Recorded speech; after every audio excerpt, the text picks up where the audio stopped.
Hello friends, ఈరోజు మనం కాకరకాయ ఫ్రై ఎలా తయారు చేసుకోవాలో చూద్దాము. పెరుగు నిమ్మకాయ కాంబినేషన్తో దానికి కావాల్సిన పదార్థాలు: కాకరకాయ ముక్కలు ఇలా సన్నగా తరిగి పెట్టుకోండి, కాకరకాయలు ఒక 3 తీసుకోండి, ఎండుమిర్చి ఒక 4 తీసుకోండి, నిమ్మకాయ సగం ముక్క కట్ చేసి పెట్టుకోండి, కారం ఒక 2 స్పూన్లు తీసుకోండి, జీలకర్ర 1/2 స్పూను, పెరుగు మనకి 1/2 కప్పు, వెల్లుల్లిపాయ 1, ఉప్పు రుచికి సరిపడా.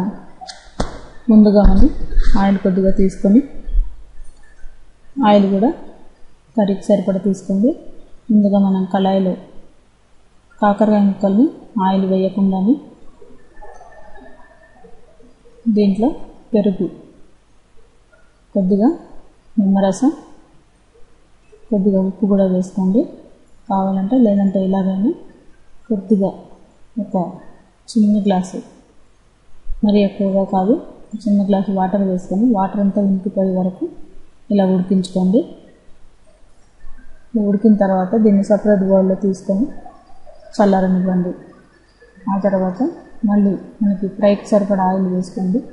ఒక 4 స్పూన్ల ఆయిల్ పడుతుంది. దీంట్లో ఎండుమిర్చి ఇలా సన్నగా తరిగి వేసుకోండి, జీలకర్ర కొద్దిగా. దీంట్లోనే మనం కొద్దిగా పసుపు,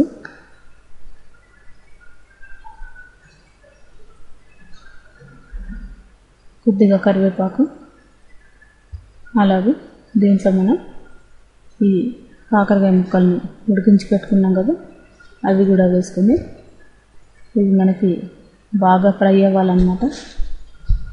ఇది కనీసం మనకి లో ఫ్లేమ్లో 10 నిమిషాల పాటు ఉడికించుకోండి. ఉప్పు కూడా రుచికి సరిపడా వేసుకోండి. ఇది మనకి కలుపుతూ లో ఫ్లేమ్లో 2 నిమిషాలకు ఒకసారి మూత తీసేసి కనీసం ఒక పావు గంట సేపు దాకా మనం ఫ్రై చేసుకోవాలి. ఈలోపు మనం వెల్లుల్లిపాయలు దంచి కారంలో ఇలా వెల్లుల్లి కారం తయారు చేసుకోండి. ఇది మధ్య మధ్యలో ఇలా వేయించుకుంటూ ఉండండి. చూసారు కదా, ఈ విధంగా మనకి మూత పెట్టేసి 10 నిమిషాల పాటు ఇలా ఫ్రై చేసుకోండి. మధ్య మధ్యలో ఇలా మనం ఫ్రై చేసుకుంటూ ఉండాలి. ఇలా మనకి చిన్న ముక్కలు సైజ్ అయిపోతుంది, లైట్ బ్రౌన్ కలర్ కూడా వస్తుంది. అలా అయినప్పుడు దీంట్లో వెల్లుల్లిపాయ కారం వేసుకోండి. అంతే, మనకి ఎంతో సింపుల్గా ఈ పెరుగు నిమ్మకాయ కాంబినేషన్తో కాకరకాయ ఫ్రై రెడీ అయినట్టు. ఇది మనకి పప్పులోకి కానీ, సాంబార్లోకి కానీ, లేదా మరేదైనా పచ్చి పులుసులోకి కానీ, టమాటా చారులోకి కానీ ఈ ఫ్రై చాలా టేస్టీగా ఉంటుంది. ఇది మనకి లో ఫ్లేమ్లోనే 15 మినిట్స్ వరకు ఉడికించుకోవాలి. చివరికి కొద్దిగా నిమ్మరసాన్ని వేసుకోండి. అంతే, స్టవ్ బంద్ చేసేయండి.